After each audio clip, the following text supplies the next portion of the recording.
Los capítulos emitidos en este podcast no suplen una consulta médica o nutricional. Tampoco posicionan una postura o tratamiento. Son únicamente charlas con profesionales del área de la salud que nos brindan conocimiento para público en general. Para diagnosticar y brindar tratamiento oportuno, acércate a tu médico y nutriólogo de confianza. Hola, bienvenidos a Nutrición en un Clic, el podcast donde hablamos acerca de salud, nutrición y todo lo relacionado al área de la salud, junto a profesionales que se dedican a diferentes disciplinas. Nos hacemos preguntas y las cuestionamos y invitamos a otras personas a contestarlas en conjunto con nosotros. El día de hoy estoy muy feliz, ya llevamos algunos episodios y hemos aprendido muchísimo, la verdad, hemos intercambiado ideas y el día de hoy hablaremos de un tema que es sumamente importante como lo es la nefrología. Para eso tenemos al doctor Toscano, quien es especialista en el área y nos acompañará a resolver ciertas dudas que nos han surgido por ahí y que a ustedes en casa seguro les ayudarán muchísimo. Bienvenido. Gracias, un gusto estar aquí contigo en tu programa. Me presento, soy el doctor José Luis Martínez Toscano, soy médico especialista en nefrología, egresado de la T1 de Mérida, Yucatán, en el Hospital Licenciado Ignacio García Telles, y pues, bueno, algunos añitos de experiencia en esta área tengo, nada más, aunque me vea chiquillo. Así es, las cremas rejuvenecedoras. No, pues muchas gracias. Al contrario, nosotros estamos muy felices de que estés el día de hoy aquí porque podemos intercambiar ideas y conocer. Al final, aquí nos ven muchos pacientes, entonces es importante que en nuestro día a día apliquemos algunos cuidados para la salud de nuestros riñones. Y bueno, me encantaría comenzar acerca de tu trayectoria. ¿Qué te llevó a elegir la parte de la especialidad? Y háblame un poquito más a fondo. ¿Dónde estudiaste? ¿Qué haces el día de hoy aquí en Morelia? Cuéntame. Bueno, pues la especialidad a mí me llamó la atención desde que estaba en la facultad. Ujú. Yo estudié en la Universidad Michoacana de San Nicolás de Hidalgo, en Morelia, Michoacán, orgullosamente egresado de la UMich. Tuve la fortuna de que mi maestro que me dio clase de nefrología fue el doctor Juan Abraham Bermúdez. Hay un término por ahí que se tiene que decir cada vez que menciona su nombre, vaca sagrada del Salvador Subirán. Ujú. Fue de los primeros nefrólogos en el estado, un maestro excelente, hizo que me enamorara de la nefrología. ¿Qué fue lo que él fomentó en mí de la nefrología? Uno, que es una especialidad muy compleja. Ujú. Eso implicaba, pues, hasta cierto grado así de competencia, decir, bueno, si es tan difícil, yo tengo que poder entender la complejidad del riñón. Ya estudiándolo me di cuenta de que, pues, se encargaba de muchas cosas que la mayoría, inclusive estudiando medicina, ignoramos. Ujú. Control de la presión arterial, control de los niveles de líquido en el cuerpo, sales en el cuerpo, los famosos electrolitos, regula la síntesis de vitaminas como la vitamina D, las concentraciones de hemoglobina en el cuerpo, por eso los pacientes después, los que tienen la desgracia de padecer esa enfermedad, saben que desarrollan anemia. Y Ujú. dije, sí, esto es para mí, Ujú. tengo que dedicarme a esto. Entonces desde ahí planeé mi vida para dedicarme a la nefrología. Ok. Le eché ganas en la escuela para seguir con un promedio decente, para poder aspirar a un buen hospital de especialidad. Tuve la fortuna de pasar mi examen de residencias médicas al primer intento. Y tenía ahí también como la ilusioncita de irme a vivir a Yucatán, Ujú. entonces se pudo. Ok. Tuve la fortuna de quedar ahí en la T1 de Mérida. Ahí hice los primeros 2 años de medicina interna, que es un requisito para ser nefrólogo. Me derivé y ahí mismo me quedé en ese hospital a hacer nefrología. Ok. ¿Y qué tal la vida en Yucatán? Muy bonita, Sí. muy, muy bonita. Un calor espantoso, Sí. pero en general es una muy buena vida. Comida deliciosa también. Hoy sí, Sí, sí, sí, sí, ahorita sí. daría la mitad de mi reino por una torta cochinita. Sí, la verdad que sí. Y ayúdanos a comprender un poquito más qué es la nefrología. ¿Cómo podríamos describirla? La nefrología es la especialidad médica encargada del estudio de los riñones, prevención, diagnóstico y tratamiento de las enfermedades renales, Perfecto. que van desde cosas muy sencillas como infecciones de vías urinarias, piedritas, a enfermedad renal crónica, diálisis, hemodiálisis y otras que ya son hasta difíciles de pronunciar. Ujú. Claro, y esto es importante saberlo porque a veces no sabemos con cuál especialista acudir dependiendo de lo que tenemos, ¿no? Entonces nos ayuda muchísimo a identificar si nosotros llegamos a identificar o alguien nos dice que podríamos tener algo así, pues buscar al especialista en nefrología sería lo ideal. Muy bien. Y cuando estabas haciendo tu especialidad, ¿qué podríamos compartir personalmente de alguna vivencia o algo que te tocó? Algo que tú quieras decir, híjole, esto me regaló a mí la especialidad, esto fue significativo y a qué tuviste que renunciar durante el proceso. Pues tengo varias anécdotas. Ahorita una de las que me acuerdo que más me impactó, Mm, cuando estaba rotando en trasplante renal, ocurrió una procuración de órganos. Lamentablemente alguien fallece. Esa persona de buen corazón decidió donar sus órganos. ujú, Y eso pasa como de sopetón, haz de cuenta. Tú estás en tu casita, son las 2 de la mañana, suena el teléfono de la guardia, vente que hay procuración. Ya llego yo al hospital, pues siendo yo el residente, me tocaba a mí quedarme a cargo del paciente en el posoperatorio. ok. Y me acuerdo que me estaba yo quedando dormido en un sillón cuando la paciente pegó un grito. ¡Ah! Y ya me despierto. ¿Qué pasó? ¿Todo bien? Doctor, siento algo muy extraño. ¿Qué? Es que tengo ganas de orinar.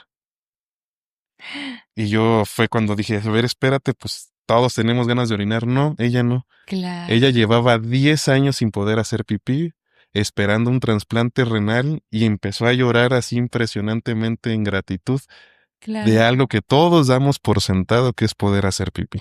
Y yo exactamente. dije, wow, o sea, no soy consciente de lo gratificante y de lo bueno que es tener salud Ujú, hasta que me topé con esta pacientita. Y otra también que recuerdo mucho es los médicos tendemos a pecar de muy creídos, de soberbios. No fui la excepción, no soy la excepción, me esfuerzo por no ser ujú, tan creído. Una paciente, estábamos en hemodiálisis, era un mal día. mm, Andaba yo muy acelerado, muchos pendientes, muchas cosas por hacer, estaba con lo de mi tesis. Y la paciente me acuerdo que me tomó de la mano mientras yo que iba así como corriendo. Doctor, y yo, a ver, cálmate, no seas grosero. ¿Qué pasó, señora? ¿En qué la puedo ayudar? ujú, Y lloró, empezó a llorar. Y bueno, algo tiene cuando veo llorar a alguien, me conmueve mucho, independientemente de la edad, sexo, lo que sea. ujú. Le digo, ¿qué pasó? Usted tiene el peor trabajo del mundo. Y yo, Ay, ¿qué le gracias. hice, no? Y me dice, Sí. es que usted tiene que vernos morir. Mm, Y una vez más fue un cubetazo de agua fría. Dije, oye, sí es cierto, uno está tratando con personas, con la mamá de alguien, la hermana de alguien. sí. Y la verdad ese recuerdo lo continuamente viene a mi mente, precisamente decidía el maestro Juan Abraham Bermúdez, los médicos debemos tener en nuestro corazón un panteón de nuestros pacientes al que debemos acudir por humildad constantemente. Ujú, así es. Y es sorprendente, ¿no? Cómo al estar al frente no solamente te toca vivirlo, ojalá solamente se quedara ahí, sino también el gestionar emocionalmente cómo incluso das la noticia a los familiares, que eso también es muchísimo más duro. Así que es gratificante incluso honrar a todos estos pacientes dentro del conocimiento que al final se anida contigo y te acompaña en cada paso y seguro eso ha hecho que todos los días seas el gran especialista que eres. Entonces Gracias. eso es algo muy lindo de recordar y es importante también compartirlo porque al final todos aprendemos y vemos esta otra parte de los médicos, que a veces nos quedamos viéndolos desde afuera y decir, ay, mira, y el doctor todos los días está aquí. Bueno, ellos también están gestionando emociones con cada uno de sus pacientes, ¿no? Sí. Muy bien. Perfecto, doctor Toscano. Acerca de esta área, hablando ya un poquito más del tema, ¿por qué es importante que nosotros pongamos atención a nuestros riñones? ¿Cuáles son los primeros avisos que me podrían poner a mí en prevención y decir, creo que esto lo tengo que voltear a ver? Buena pregunta. El riñón o el conjunto de los riñones, que son dos, son órganos bastante resilientes. Ujú, Realmente para que un riñón dé síntomas quiere decir que la enfermedad lleva un tiempo de evolución relativamente largo y por largo ponemos un promedio de 3 meses, que es la definición de enfermedad renal crónica. Ujú, ¿Qué síntomas son los que uno puede percibir? Hay desde los que van a la orina, que es el producto de desecho que producen los riñoncitos, que notes que orinas menos, que orinas más durante la noche que durante el día, que la orina tiene de repente colores muy extraños, aromas muy extraños, o que parece siempre con mucha espuma, como si hubiera habido jabón en la taza, o como cuando sirves mal un refresco, con mucha espuma. Ese es uno de los primeros síntomas que podemos darnos cuenta que algo viene mal con los riñoncitos. Otro es de otra de las áreas que el riñón regula, la presión arterial, que de la nada debutes con hipertensión, una hipertensión que tu médico general está costando trabajo controlar, o que ya tienes otra enfermedad, por ejemplo, que eras diabético y de repente empiezas con hipertensión, puede ser ya una banderita roja de que el riñón ya está empezando a tener daño. ujú, La otra es edemas, hinchazón de piecitos, que despiertes en las mañanas con los párpados y la cara media botagada, mm. que con el transcurso del día se va quitando. Eso es otro indicio de que muy probablemente el riñón va por mal camino. Y ya luego están los síntomas más tardíos, que son cambios de coloración en la piel, comezón. Ujú. Eso sí ya son banderas rojas bastante más avanzadas. Sí, claro, claro.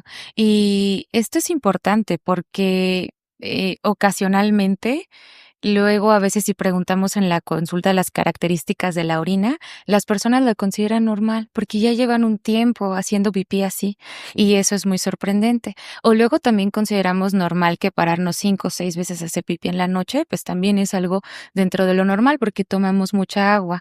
A estas cuestiones, pues sí hay que ponerles atención. Y, y esta parte que comentas acerca de la parte física, también la comezón, luego también se confunde mucho con que, ay, no, mi piel es muy Ujú. sensible, yo por eso tengo comezón de vez en cuando. No, también todo esto tenemos que ponerle especial atención. Muy bien. ¿Qué es? Y aquí hay otra cosa muy importante que también mencionaste que no quiero que se me vaya y ya la iba a dejar pasar. Que consideramos también que es común el decir, alguien debutó como diabético y al poco tiempo es hipertenso. Es como, las enfermedades vienen de la mano, sí, pero no debería suceder. Entonces, ¿en qué momento, en cuanto diagnostican a una persona con diabetes e hipertensión, tendría que referirse a nefrología? Inmediatamente. Okey.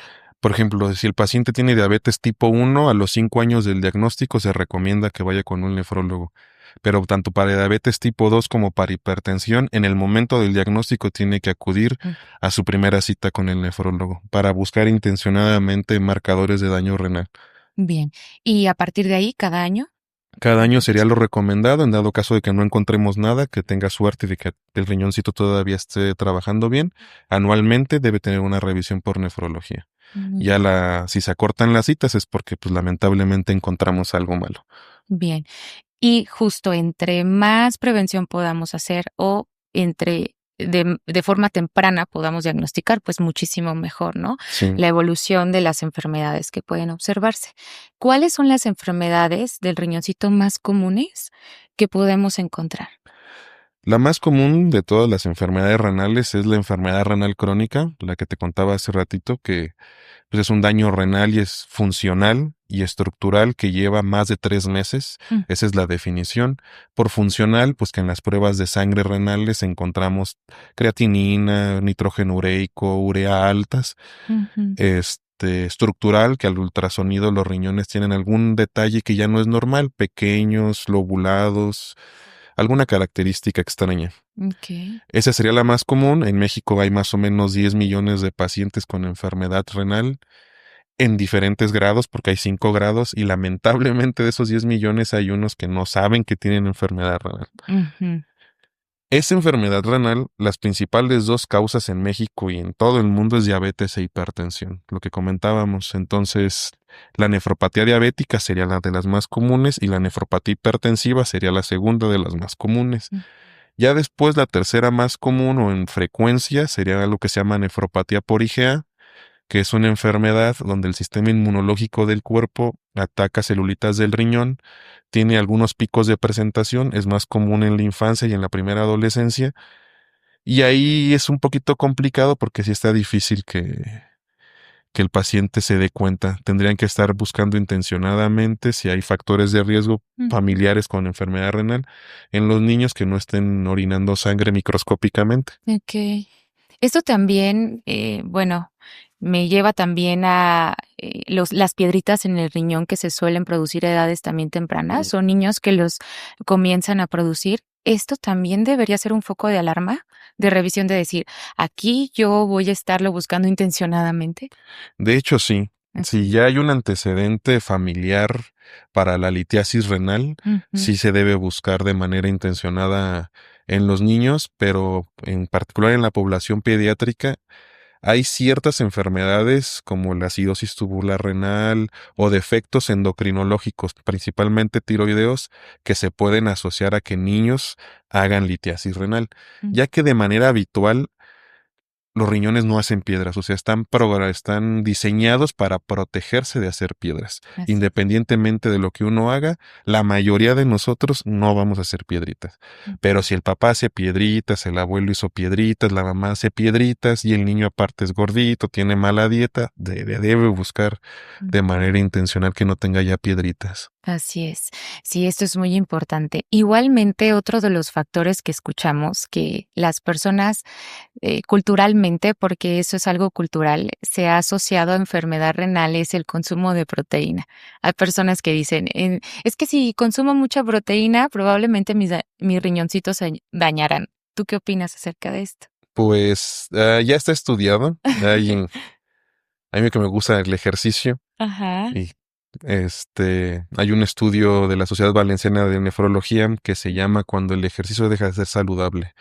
Yo lo llamo ¿qué tanto es tantito? Ujú, ¿No? Efectivamente, si hay un aumento fisiológico del trabajo renal cuando hay una ingesta copiosa de proteínas. Eso es cierto. El riñón va a trabajar más. ujú, La teoría que se tiene sobre por qué las proteínas dañan el riñón precisamente gira en torno a ese sobreesfuerzo que se hace cuando se comen muchas proteínas. Si esa ingesta de proteínas se mantiene durante el tiempo, se creía que causaba daño renal.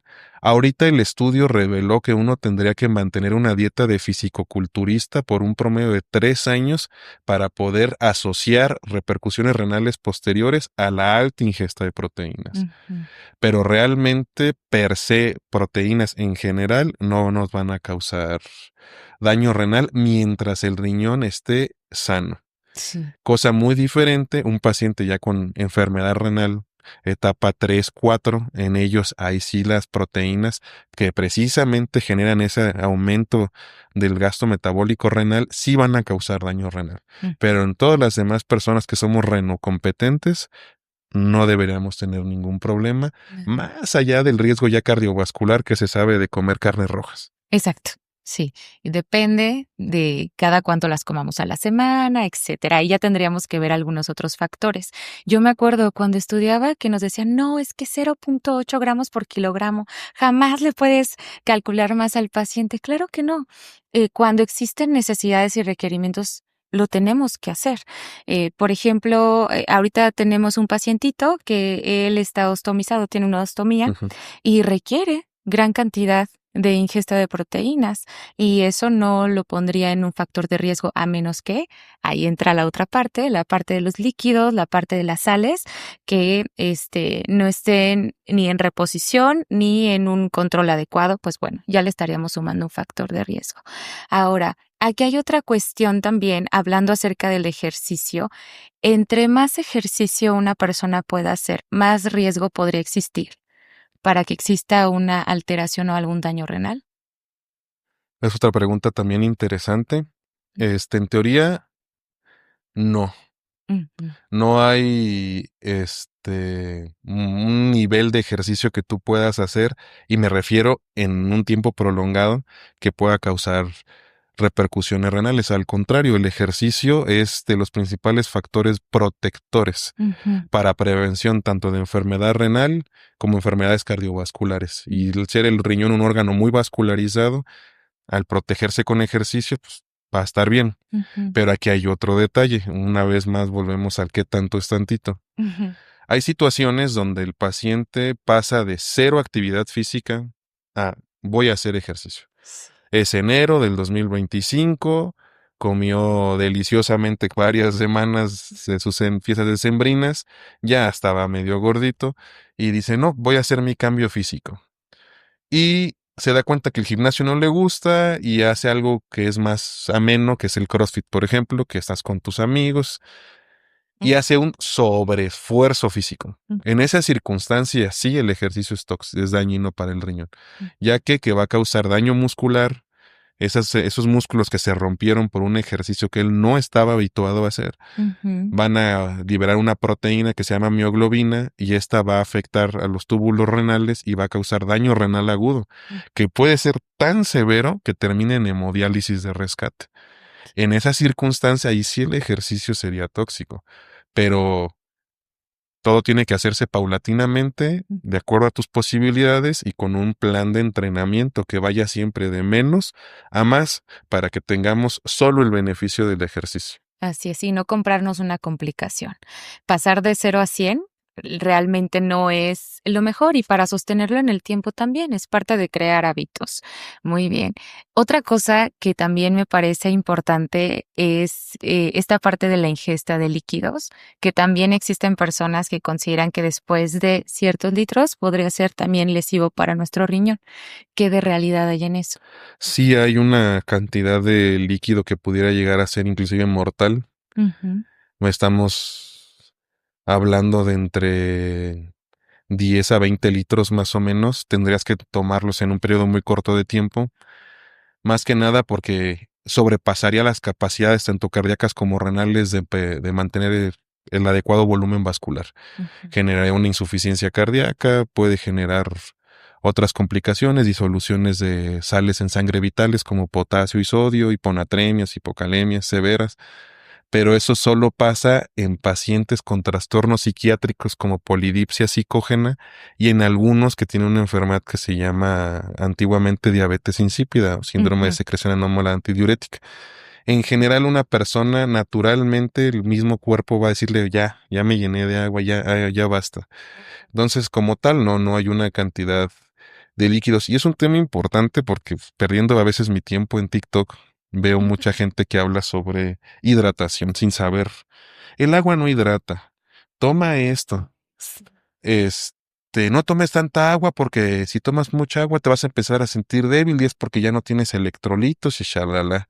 O sea, un nulo conocimiento de la Sí, fisiología, ¿no? sí, Y de que los electrolitos, por ejemplo, los obtenemos de todo lo que entra por nuestra boca, no solo del agua. correcto. Pero en conclusión, la respuesta es sí hay una cantidad, pero tendrías que estar malito de tus facultades mentales para tomar tanto. Muy bien, se acompañaría de algún otro criterio, ¿no? Bien, esto me parece sorprendente y qué bueno que lo acabas de mencionar porque justo y cada vez más nos llegan pacientes a la consulta diciendo, es que mi amiga me dijo que tenía que tomar este tipo de electrolitos o que podía hacer este suero casero en casa porque el agua no sirve para nada, al contrario, te deshidrata. Qué sorprendente el término que llegan a utilizar. Entonces, el día de hoy, después de escuchar este episodio, ya no podemos contribuir a esa desinformación y decir que realmente el agua nos va a deshidratar. Muy bien. ¿Consideras, doctor Toscano, que la alimentación tiene que ver con el mantenimiento de la salud de nuestros riñones e incluso con el tratamiento?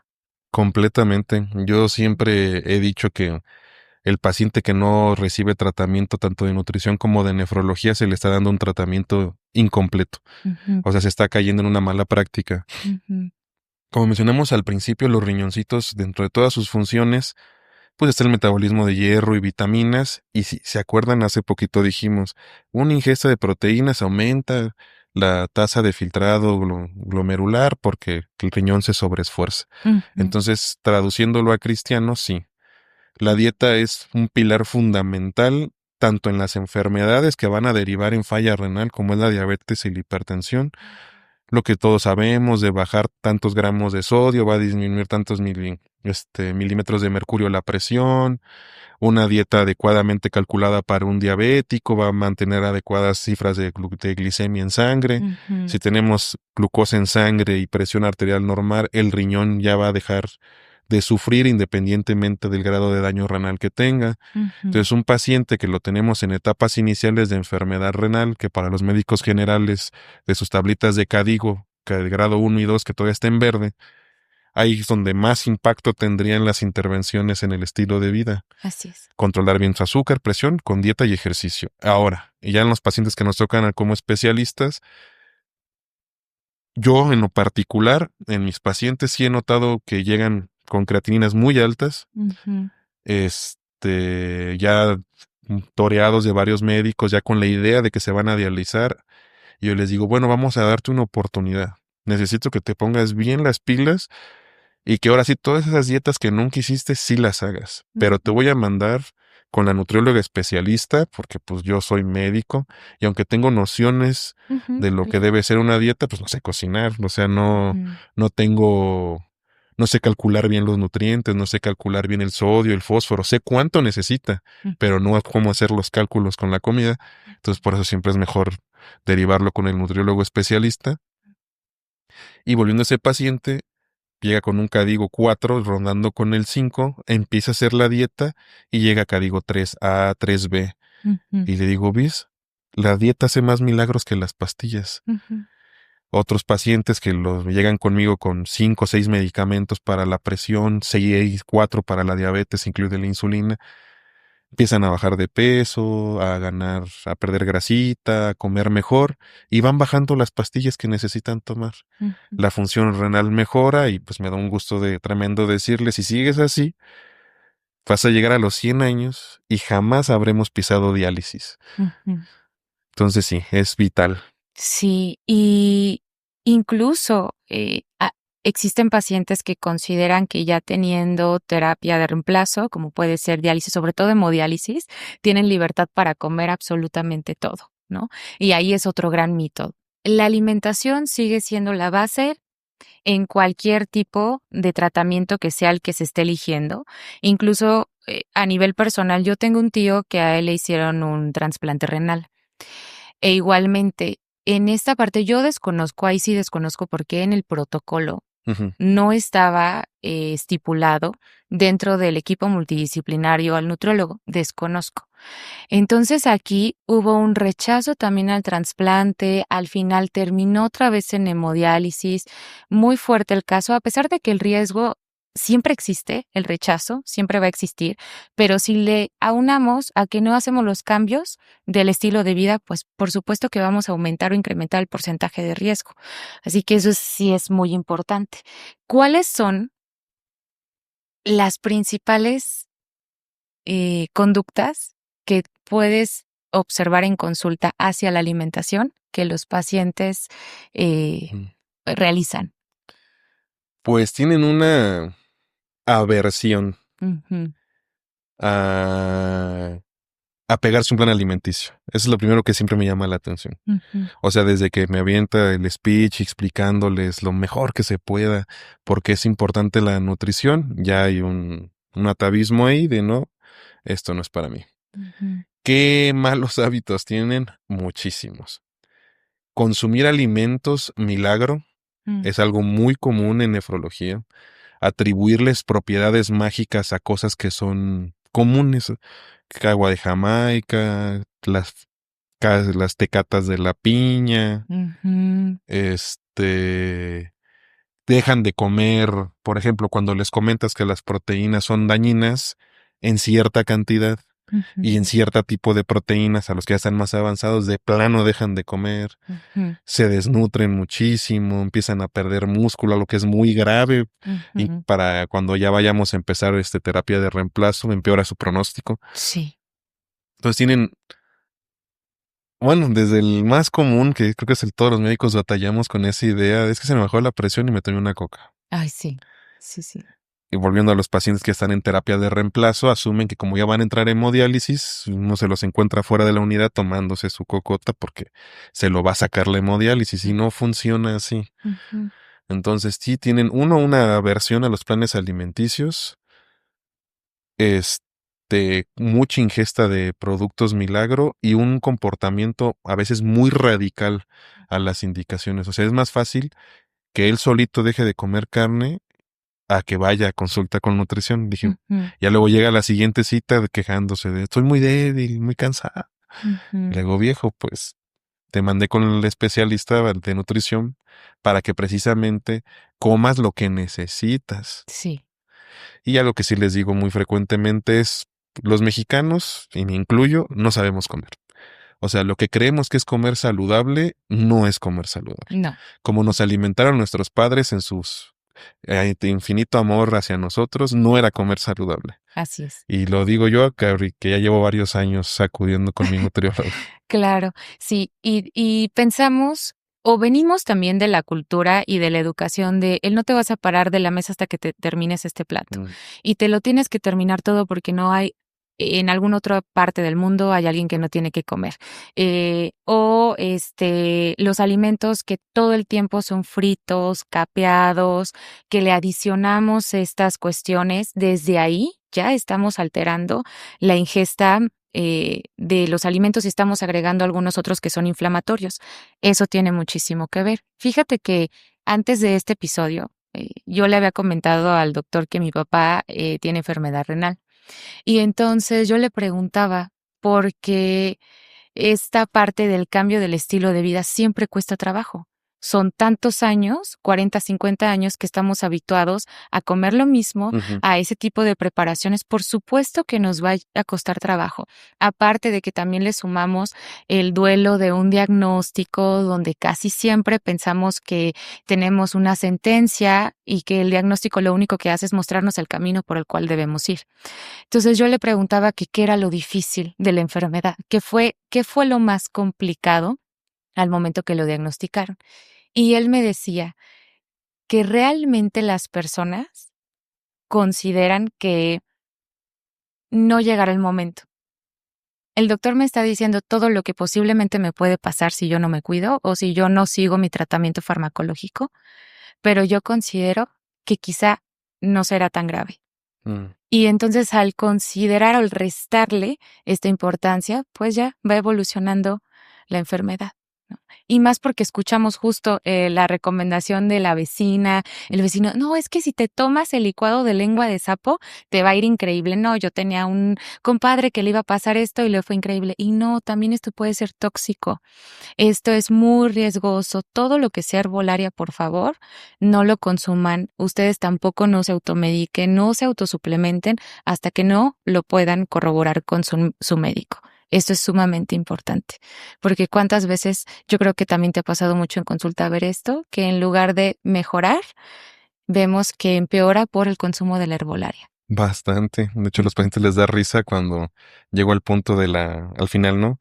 Y por favor, no, yo sé que su vecina lo quiere mucho, pero no se vaya a tomar nada de lo que le dé. Y el paciente seguramente ya está maquilando en su mente, ya sé qué chucherías me voy a tomar. Y ya le ujú. aviento la lista. Nada de níquel, hierba de sapo, espada de rey, cola de caballo, porque Sí, ya casi me las sé todas. sí. Astrágalo, nada de eso va a funcionar. Y nada más me pelan los ojones. Doctor, ¿cómo se lo sabe? Porque es de todos los días. Ujú, Lamentablemente la casuística de tu vecina es los tres amigos o el tío que tuvo. ujú. Nosotros, como profesionales de la salud, nos basamos en estudios médicos que agarran miles de personas, Millones a veces. millones a veces. Entonces, cuando te decimos, es que esta pastillita no es porque nos la sacamos de la manga, sino porque va respaldada por años de estudio médico. Ujú, La herbolaria funciona, por ejemplo, tienes un paciente con litiasis renal. ujú. Ese paciente, uno de sus factores de riesgo es una ingesta alta de solutos y muy poca ingesta de agua. ¿Qué quiso decir, doctor? Come muchas cosas con sal y calcio y toma muy poquita agua. Y la vecina le dice, vas a agarrar 3 varas de espada de rey, las vas a cocer en 5 litros de agua. Ujú, Y esa agua te la vas a tomar como agua de uso. ujú, O sea, tomó 5 litros de agua, ujú. lo que no estaba haciendo anteriormente, que era Claro. tomar agua. Entonces, ¿dónde está el milagro? En que tomó agua, con Sí, un sabor medio gacho, pero al final tomó agua, ¿no? sí, sí, sí. Corriendo el riesgo de que la hierba le haga alguna reacción renal como una nefritis intersticial aguda que ahora sí termine en diálisis por andar queriéndose curar con algo que no. Así es. ¿Qué podrías decirle a las personas que te están escuchando que han notado alguno de los signos o síntomas que tú ya mencionaste, por el cual no deberían retrasar su atención? 3 grandes recomendaciones o 3 consejos que tú podrías darle para que se acerquen a consulta. Uno es no menospreciar los síntomas. Ujú, No es normal tener los piecitos hinchados, no es para nada normal. ujú, Como dijo Jackie, no es normal pararse 6 veces al baño. ujú, No es normal. ujú, Le apuesto a que si le preguntas a tus amigos, te van a decir que a ellos no les pasa. Entonces, uno es no subestimar tus síntomas. ujú, Y menos porque aunque parezcan muy vagos, a cosas como muy sencillas, me pongo un calcetín más apretado y se me quita, pueden traer repercusiones, pueden ser el preludio de algo más grave con el tiempo. claro. La segunda recomendación es el diagnóstico de la enfermedad renal no es caro, que es otra cosa que les puede dar miedo, no es caro. Lo podemos hacer con 3 estudios básicos, una biometría hemática, un examen general de orina y una química sanguínea. Mm, En los laboratorios en promedio han de estar en unos 500 pesitos los 3 estudios, tardan 1 hora en estar listos y ya con eso podemos saber si tu riñón está o no trabajando. ujú. Entonces esa era la segunda recomendación. Hazte esos estudios de rutina 1 vez al año. Así es. Que es lo que siempre les decimos a los pacientes, es hay que hacerse estudios y chequeos 1 vez al año. Esa sería la segunda recomendación. Y la tercera, hay que mantener o tratar de mantener un estilo de vida saludable. Mm, ¿Qué implica un estilo de vida saludable? En lo que es mi pedacito del cuerpo, que son los riñones, no te automediques. Hay los medicamentos de venta libre, niclofenaco, naproxeno y todas esas pastillitas para el dolor. Son muy buenas para quitar el dolor, pero tienen una dosis y un tiempo de uso específico, que en la caja no viene. O sea, en la caja te dice dosis en adultos, 2 tabletas cada 12 horas, pero no te dice cuánto tiempo es el máximo. ujú, Entonces, si el dolor continúa, tú lo continúas tomando y puede causar daño renal, entonces no te automediques. Eso es un estilo de vida saludable. ujú. 2, mantente bien hidratado. ¿Cuánto es bien hidratado? Hay una cantidad, doctor, de agua, pues recomiendan los 8 vasos de agua al día, 2 litros. Sencillo, siempre que tengas sed, lo primero que debe entrar en tu boca es agua. Ya si después se te antojó otra cosa, pues ya adelante. Pero lo primero que debe entrar en tu boquita es agua. Sí, sí. Y actividad física, la que te guste. Ujú. Y ya con esas 3 cositas, tus riñones van a estar bien protegiditos. Sí, así. Y dormir bien, por favor, Ah, sí, también. Eso es sumamente me importante. encanta. Luego estamos acostumbrados cada vez más con la utilización de las pantallas a decir, ay, bueno, yo no tengo sueño, yo me duermo 1, 2, 3, 4 de la mañana, pero ¿sabes qué? Es que me despierto a las 11, 12 del día y aquí. O sea, yo repongo bien mis horas. Híjole, no. Realmente no podemos reponer horas si nosotros extendemos la hora en la que nos estamos durmiendo. Eso también es importante. Y a mí me encantaría que todos entendiéramos que las enfermedades no discriminan. Es correcto. No se fijan en código postal, si eres hombre o si eres mujer, si estás más alto o más chaparro, si tú sí cuidas o no cuidas lo que estás comiendo, por favor nos tenemos que checar cada año al menos. ¿Por qué? Porque incluso aunque yo esté haciendo o el doctor o quienes estemos aquí alrededor estemos haciendo algo bueno por nuestra salud, probablemente aún así podamos tener un diagnóstico que desconocemos y que recordemos que en las primeras etapas no avisa. A veces no sentimos absolutamente nada o sentimos algo que puede confundirse con alguna naturaleza de lo que estoy realizando. Por ejemplo, ya que estoy súper cansada, pero es que la verdad he trabajado muchísimo. ¿Ok? Habría que poner ojo ahí. Oye, y aquí es que la verdad he tenido muchísimo más sed de lo normal, pero es porque la verdad he hecho bastante ejercicio. Hay cosas que consideramos normales, pero que tal vez no lo son y ya son el inicio de algo todavía más complejo. El iceberg es mucho más profundo de lo que nosotros podemos observar.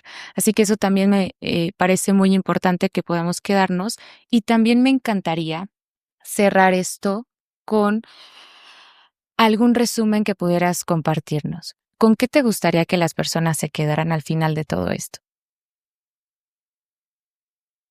Bueno, me gustaría que se quedaran con la idea de que sus riñoncitos son órganos muy importantes, Ujú.